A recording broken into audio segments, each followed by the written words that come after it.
Always applause for pizza. It's my honor this afternoon to introduce our speaker, Dr. Michael Vorenberg of Brown University's History Department.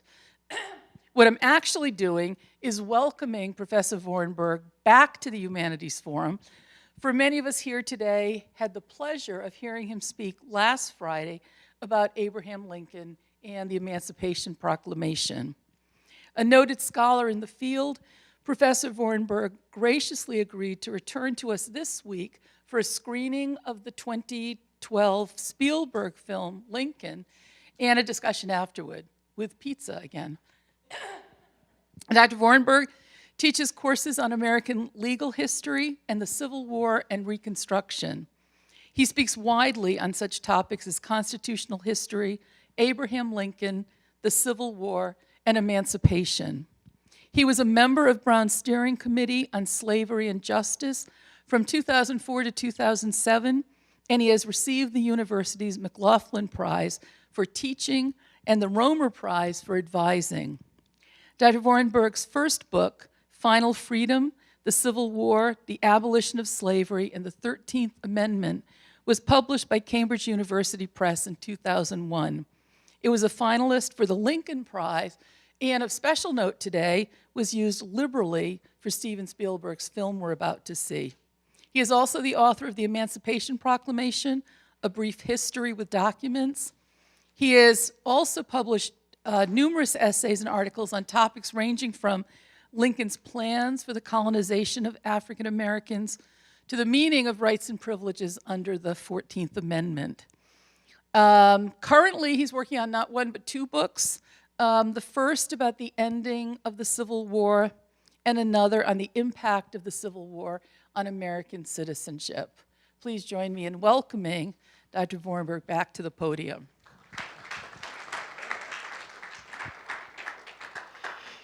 Thank you, and thanks again to Providence College and to the Humanities Forum for having me not once but twice. It's a great honor to be able to talk about the things I enjoy talking about the most to an audience that's so well informed. And you'll be even better informed about 2.5 hours from now when the final credits roll. And if you didn't know how long the film was until just now, sorry. But it's a really good film, and you'll want it to be longer, I hope. So I'm just going to say a few words of introduction. Then when the film is over, I can field questions if there are any. I want to just give a little background here on the sequence of events that is relevant to my being here and to this film. Doris Kearns Goodwin wrote a book about 20 years ago called A Team of Rivals. She's a very eminent writer and historian, and the book, even before she started writing it, people knew it was going to be a blockbuster. And so Steven Spielberg bought the rights to the book to make it into a film. When the book was finished, that became the basis for what was going to be the film that Steven Spielberg directed and that was written by the screenwriter Tony Kushner. Kushner wrote the screenplay based very much based really on Lincoln's larger life, using liberally from Goodwin's book. Then Spielberg saw the script and said, this is too much, it's too broad. We need to focus, it's going to be better if we focus narrowly on one episode of his life. And Kushner agreed, and so they focused on this short period, which is about what you'll see, the passage of the amendment abolishing slavery. Now that period is covered only by about 8 or so pages in the Goodwin book. When Kushner went to rewrite the screenplay, he then needed other sources to draw on in order to focus on that. And he came upon my book and other books. So I don't want to take too much credit here.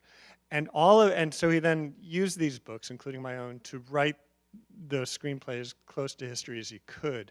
To my mind, what he did there, the screenwriter, was just remarkable. And all the time this was going on, I had no idea. The movie was about a month before release. There was a lot of press. And someone said, did you know that this movie is going to focus on the 13th Amendment? And I said, you're kidding, because I had That's what my book had been about. And then I went online, went to IMDb, the movie database, and I saw the list of characters, and a lot of these were obscure characters, but not to me. They were in my book. And so then the movie came out. It was very strange to see stuff I'd written about on screen. And there was a little bit of fuss. A writer for The New Republic said that Kushner had borrowed too liberally from me and not given enough credit. I didn't care. The book was out there, and it's for public use. You don't footnote movies. Sometimes you might, but not. That's fine. So I was actually very pleased. I probably made at least an extra $15 in royalties. But in the end, I even had a nice little exchange with Kushner, and I just admire him so much in the screenplay he wrote, and Spielberg for directing this film. That's just some background, so you understand some of the relationship between history as written and then the film. There's a lot more, but I won't say more than that. I want you to, as you watch this, the issues will kind of speak for themselves. There are three things I'd ask you to keep an eye out for, but they'll emerge naturally. One, obviously, is going to be the issue of race and race relations in the film. This is a story not just about the end of slavery politically, but also what then is to be the future of African Americans in this country. The second thing is partisan politics. You know, when a film comes out or a book comes out, often it's influenced by the moment in which it comes out. And in 2012, it was a highly partisan moment. It was a presidential election year. It was, Obama was running for re-election. Remember, Obama had run, in many ways, using the mantle of Lincoln. Congress, there was all sorts, this was the era of the Tea Party, for those of you who remember. So there was a lot of partisan bickering and battling going on, which may sound rather familiar to you. So I think that is an important background when you think about how partisan politics works in this film, and especially around the issue of compromise. Can different parties compromise? And if you compromise, are you selling out, right? That's a really important question. To make a film about Congress was really an ambitious thing, I think, for a filmmaker. It's not the most exciting place necessarily. You know, I went just before I came here on the Gallup poll site, and you know, if you look at approval ratings, for the American Supreme Court, the approval rating is usually hovering around 50 to 60%. For the president, in Obama's period, it hovered between 48 to 56%, highest when he left office. For President Trump right now, it's hovering in the mid-40s.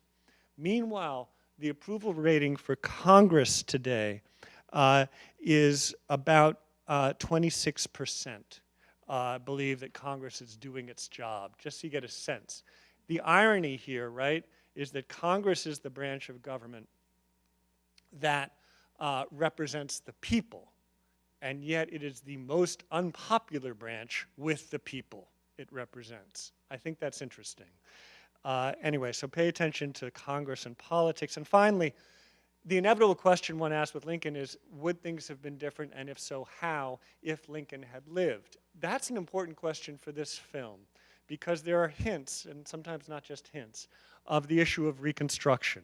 How is this nation going to be reconstructed after the war? And Lincoln, of course, doesn't know he's going to die. We know, but so this issue of what is he going to do to move this nation towards Reconstruction comes up quite a bit in this, and forces us to think about how things might have been different had he lived. And so that's a third thing. So race, politics, Reconstruction, as you watch the film. And I'll stop there, and over pizza, I'm happy to take questions at the end. Thank you very much.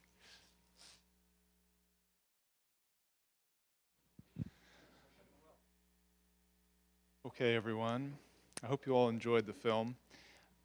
I would like just to remind you all that we're going to tape just the discussion period. Sorry, Frank. We're going to tape the discussion period, and so let me or Dr. Breen or somebody let's pass the mic around for the questions for Professor Vorenberg, if you would. So just be patient as we sort of get it to you. And without further ado, and I know we're all, I think everybody had a chance, I'll bring Professor Vorenberg back.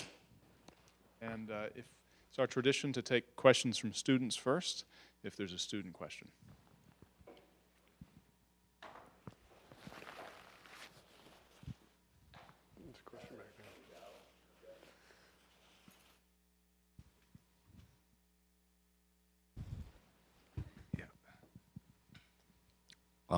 As for the parties, like the Republican and Democratic parties, at what point in history did they like switch? Because in the movie, I feel like the Republican Party would be more democratic today, Yeah. and I just don't understand when in history that happened.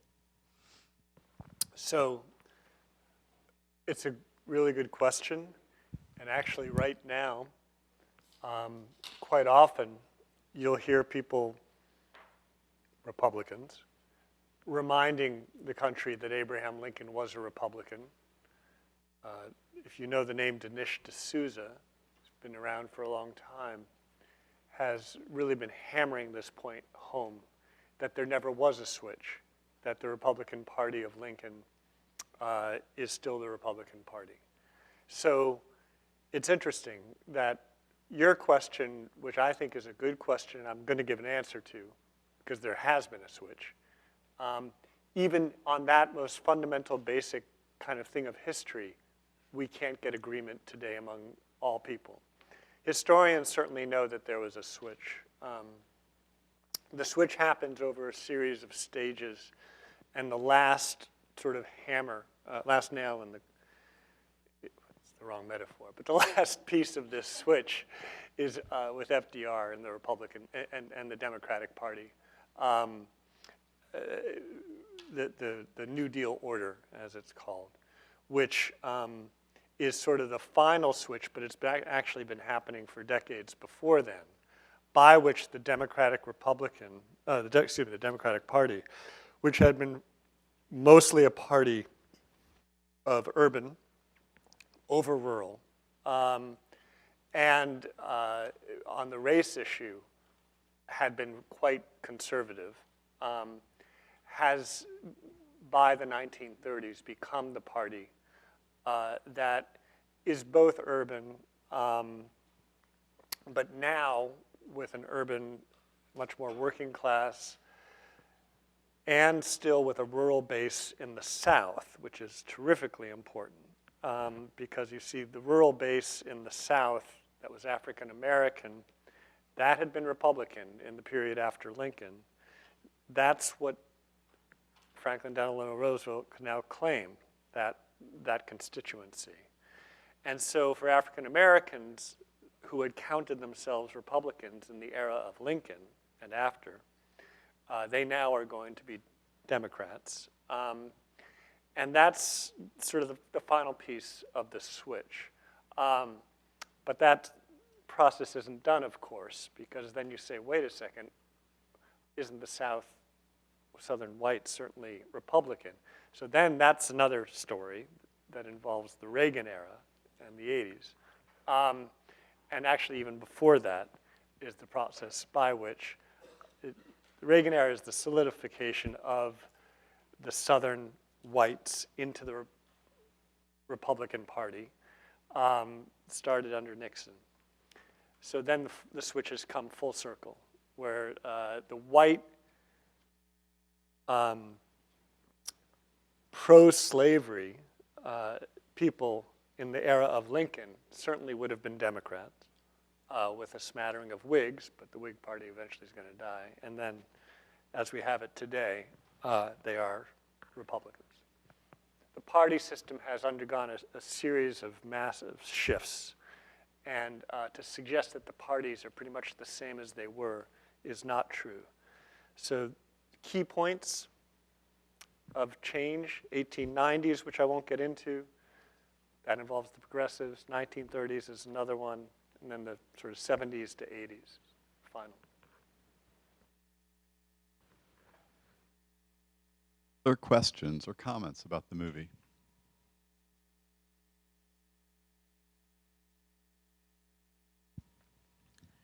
Michael, some time ago, I saw a film by Ava DuVernay, I think her name is, called 13. Yes. And it worried me. I was sort of catching it just in passing as he spoke of the, or whoever it was on the film, speaking of the 13th Amendment, unless he be accused and convicted of a crime. And the film 13 left me quite appalled with what had happened as a result of the 13th Amendment. Would you mind speaking to that a little bit? Sure.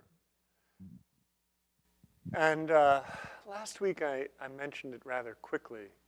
The only time you hear the text of the 13th Amendment in the film is at the very end when it was read by, of all people, an African-American woman who you are not introduced to until the very end of the film. And I'll say more about her if you want. But to have the words coming out of her mouth, that was definitely a deliberate choice because the words are words of freedom, right? But now, that's 2012 when the film comes out, right? And then after 2012, a series of things get a lot of public attention. I would say the first of which is Michelle Alexander's book, which is about, I mean, it's not the first book, but it's certainly the most famous book, to talk about the racialization of the prison population and to root that in a number of features, one of which is the exception clause in the 13th, that you could still have involuntary servitude as punishment for a crime. And that, of course, is then used to have a convict lease system, a convict labor system, and ultimately can help authorize the racialized incarceration system. Ava DuVernay, I've just mispronounced her name, sorry, I think, then takes Michelle Alexander's book, I think that really was the best inspiration for her, and makes it into the documentary 13 that begins with that reading of the clause, not the whole amendment, but that clause. And that's the last we hear of the amendment in it, because then it goes on to where we are today. I think it's a mistake to suggest that there's a sort of direct link such that the 13th Amendment caused the system of racialized incarceration we have today. And that's sometimes how it's oversimplified. It's a very strange way to think about causality.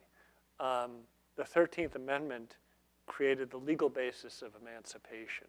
In the 13th Amendment is the power, because of the second clause, that authorizes Congress to create freedom in any way they see fit.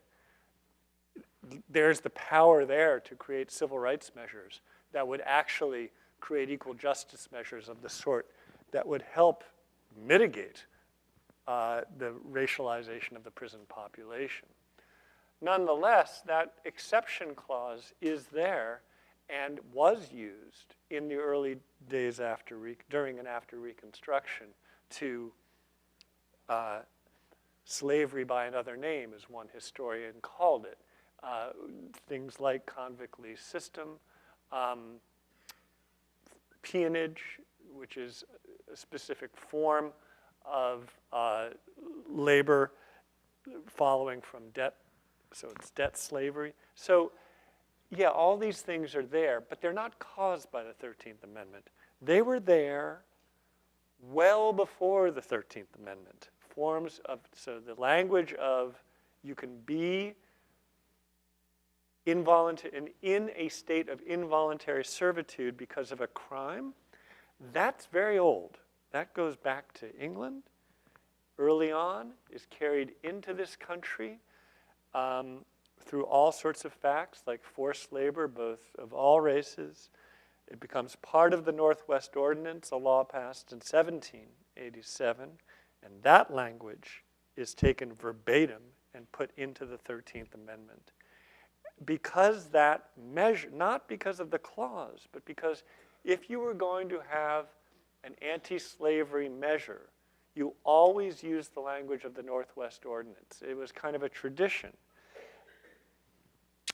I have a lot more I could say about that, but one thing you may be wondering is, well, look, at the moment when that language, that exception language was there, allowing slavery to continue, didn't people say something? Didn't they complain?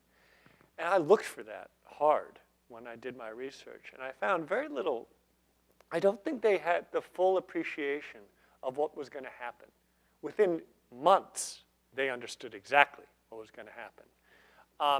But Charles Sumner, who's represented very briefly in the film, he saw it coming. He was worried about that language. He had an alternative language that didn't have that clause. And he was worried that you should allow slavery to exist under any circumstance, right? That if you allow any loophole, right, someone's going to use it. If I had a Frank here for a sec, and just follow up, because you sent out, well, we read your piece on, in Civil War, on the film, and I want you to reflect on the choice to have the 13th Amendment read by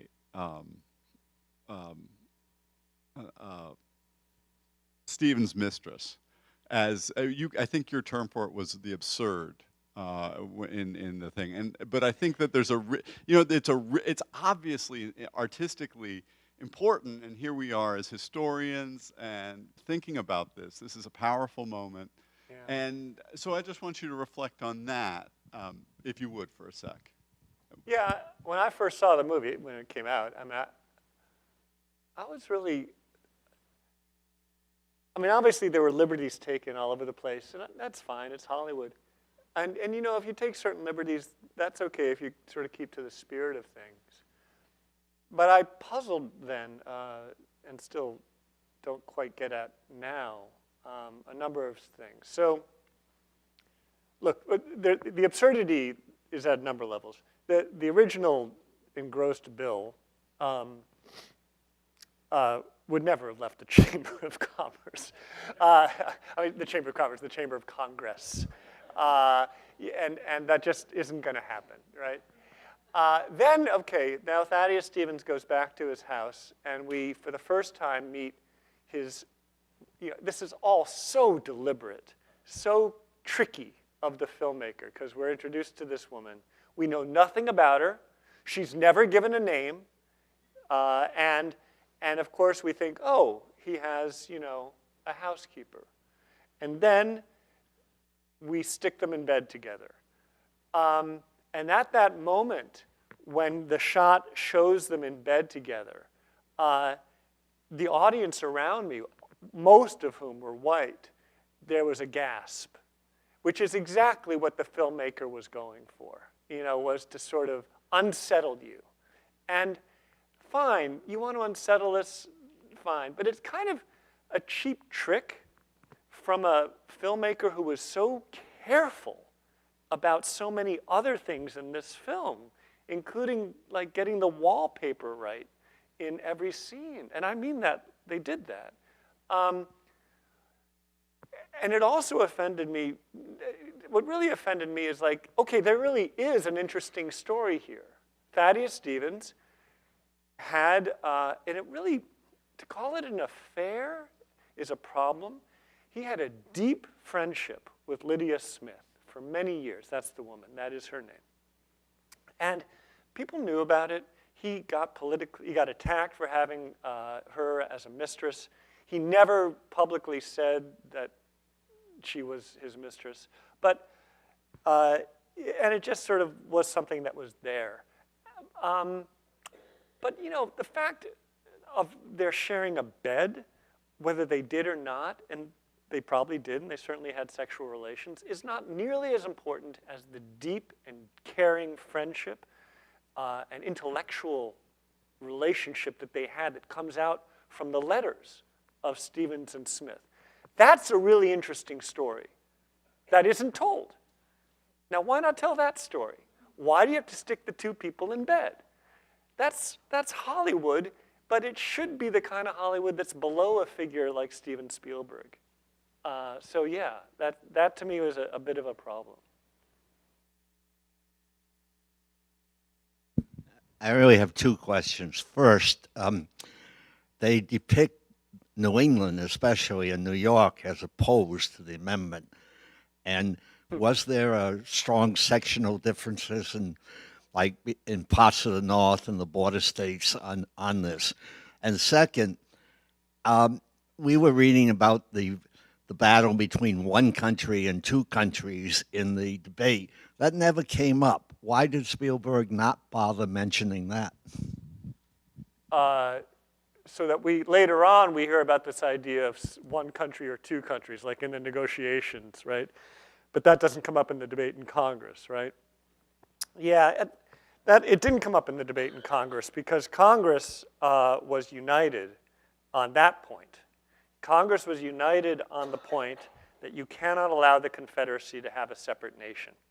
That they could agree on.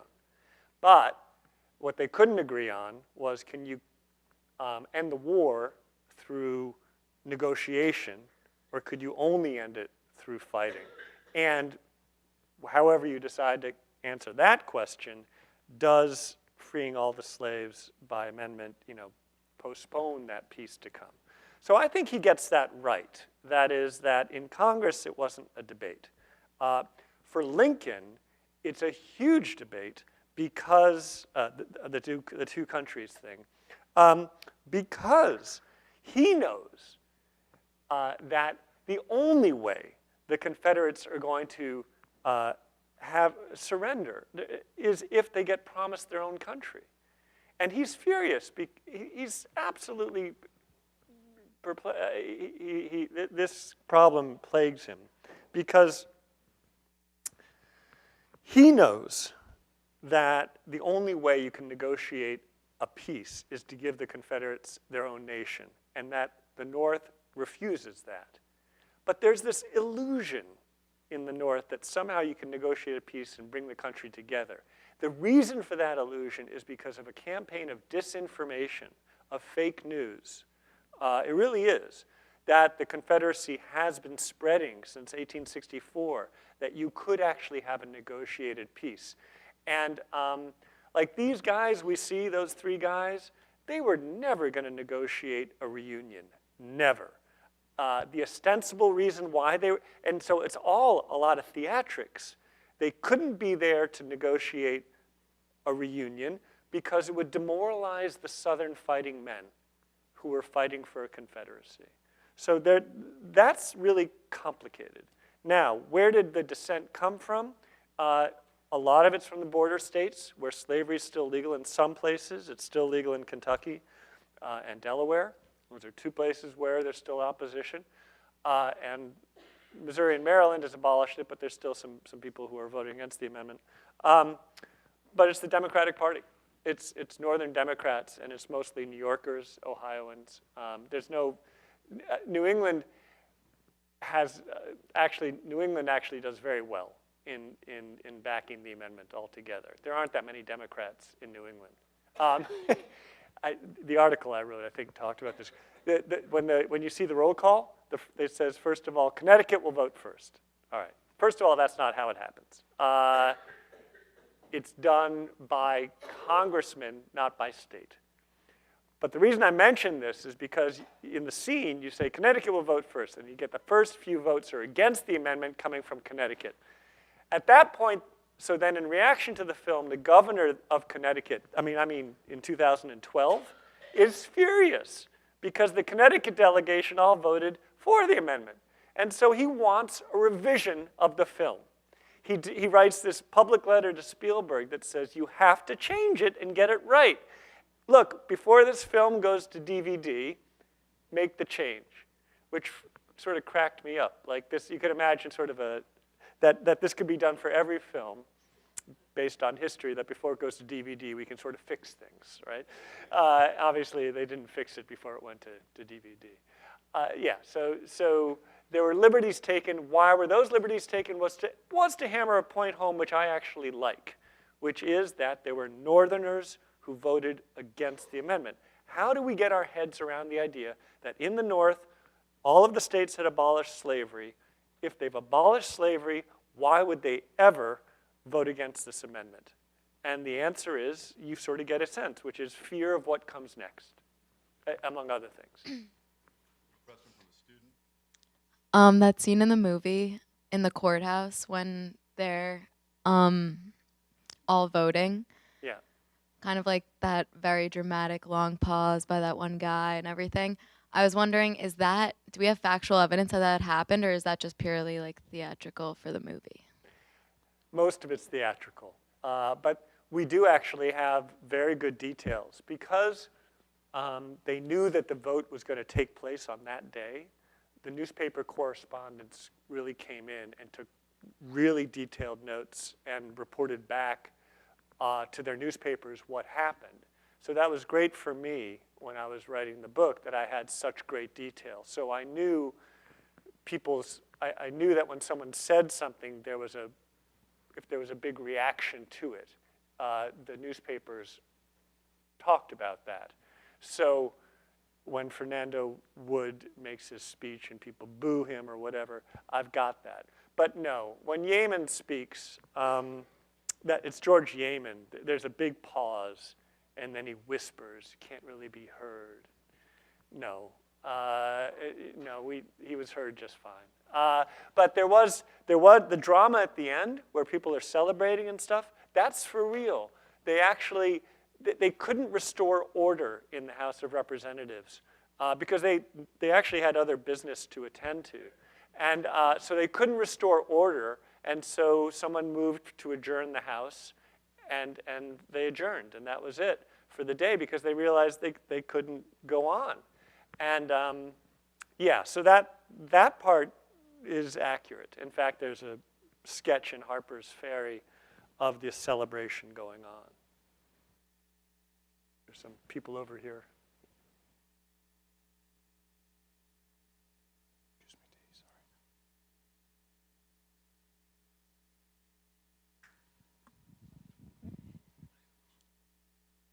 There's a part of your article which was the whole article was very interesting to read, especially right before we watched this movie. But I just have a question about, you said that Grant's uniform was not accurate. And I've just been wondering about that. I guess I don't know what would have made it more accurate in the movie. Okay. I gave that in my article as an example of the kind of criticism of the film that I have very little patience with. I could care less whether the number of buttons on Grant's tunic was correct or not. But I was aware that there were Civil War historians who were focused on those little details. And to me, that was an example of we don't really need to worry about those things. And actually, I think, so I can't tell you what was wrong with Grant's uniform. I know people who could tell you what was wrong with every single uniform there. But I actually think that making sure that the wallpaper is perfectly is a perfect reproduction of what the wallpaper was at that time. I think it's a really interesting move. I guess if you have millions and millions of dollars to make a film, why not? But if you have to make hard choices, I think that's a choice you can drop. Whereas, right, as I said in my article, the fact that there were significant communities of African Americans in Washington, D.C. So in other words, for Lincoln to make the ride he did from the Soldiers' Home, which is outside of D.C., where he preferred to stay rather than the White House, to Washington. And so that first scene where we see him in his buggy, he definitely rode by makeshift villages of freed people, right? So the choice not to show that. I mean, if you really want to be true to history, why not show that? So certain choices are made and said, so we're really true to history. Well, actually, there's always more you can be doing to be true to history, and there are always choices made. You can never be fully. So yeah, the Grant uniform thing I sort of meant to be sort of tongue-in-cheek. I really didn't care too much about whether the buttons are right or wrong. I'd like to ask a question about religion at the end of the film. Those last 10, even maybe more than 10 minutes, really invite you to imagine what might have happened had Lincoln not been assassinated. Yeah. And there are lots of reconstruction is there, some very interesting things happening. But I was struck by, and I wasn't expecting, the conversation in the carriage about traveling to the Holy Land and Jerusalem. And that, too, seems to me a very peculiarly conscious choice on the part of the screenwriter and then Spielberg. It's a reminder, first of all, that it's Good Friday and he's going to a play, and that seems a little awkward, and then it's sort of balanced by this gesture towards pilgrimage in some fashion. So I'm not sure what to make of all that, and I don't know if you've thought about this, but I'd enjoy hearing some, maybe a response to those choices at the end. I've thought about this a lot. I don't have any single opinion on it. Let us recall the beginning of the film with, of course, the sequence with Lincoln talking to soldiers, right, the setup. And then we go to a vision, which is, Spielberg CGI stuff, where he's on a ship, speeding across. I mean, there's something visionary, right, about this, or extra-worldly about this, and he's talking about dreams, and does this portend? And so there's qualities of mysticism here that are introduced by the filmmaker right away. And then only really at the end do we sort of come back to ideas, but now we're talking about God, and in all sorts of ways. Yeah, so, it's interesting. I hadn't really thought about that, because Spielberg chooses to include that scene where Lincoln's talking to Mary and thinking about what happens next. Do they go on a trip, right? Now, that's, a lot of people have puzzled out how did Lincoln's last day go? And I mean minute by minute. They've really tried to map this out. But if you had cut that scene from the film, it wouldn't necessarily have harmed the film. So therefore, his decision to include it, I think, is greatly meaningful. I think he had a personal interest in, had Lincoln lived, what would he have done next, both politically, but even in the most sort of basic way, where would he have gone? And that's something a lot of people talked about, because we have one account that says, Lincoln said, he's going to take a vacation. They wouldn't have called it a vacation, but he was going to take a trip to the west, the far west. He always wanted to see California. He always wanted to see the Pacific. But then there's another account that says he wanted to see the Holy Land. Now that line about, I want to see Jerusalem, where David and Solomon walked, that's invention. That is, I've never seen that in the sources. But certainly I've seen Lincoln's desire to go to the Holy Land as making sense. And it's on Good Friday when he's killed, and he's not in church, and that's a point made. So that actually, I think, sort of cleverly captures, I think, Lincoln's relationship of a sort to the Bible and to religion, because he was less interested in worship than he was in the Bible as a source of moral stories and of moral exemplars, right? And I think for him, that's what Jerusalem was, a place to go to think about moral exemplars. But it's also really interesting, right? Spielberg says, David, Solomon, no Jesus, right? And so if one goes to the Holy Land at that time, which was very common as a trip, you're also going to think about the Christian sites of where Jesus was. And you may want to go to Bethlehem and so forth. Lincoln never speaks about Jesus in those ways. If he talks about the Holy Land, but he never talks about thinking about where Jesus was. And so that's also part of that. And so I think the filmmaker gets that right too, in why, had Lincoln gone to the Holy Land, what would have been on his to-do list, I guess, to put it that way. Yeah. So we've come to the end of our formal time together. I'd like to just make a couple announcements. If there are a few students left. If any of you would like to take an extra pizza or two, you're welcome to do that. Feel free to take it back to the dorm or apartment or wherever. And also, please feel free to stay for a few minutes to continue the conversation with our guest. Thank you all so much for coming, and let's thank Professor Vorenberg. Thank you all for having me back. Thank you.